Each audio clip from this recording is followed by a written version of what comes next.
Hello everyone and welcome back to another video from Wake&Tech.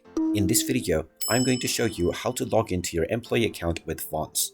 So let's get started right away. First of all, open up your web browser and then in the address bar, type in myschedule.safeway.com/start.aspx. Then press enter and this will take you into the login portal for Fonts. Click on the login button that you see on the screen and this will take you into your login portal for Fonts. Just type in your employee number that you were given or enter your user ID that you have set while creating your account. You can then type in your account password underneath within the password box and then click on the login button and you will be logged in to your Fonts account right away. In case you have forgotten your password, click on the forgot your password option and you will be allowed to reset your credentials. And there you have it. That is how easy it is to log into your Fonts employee account.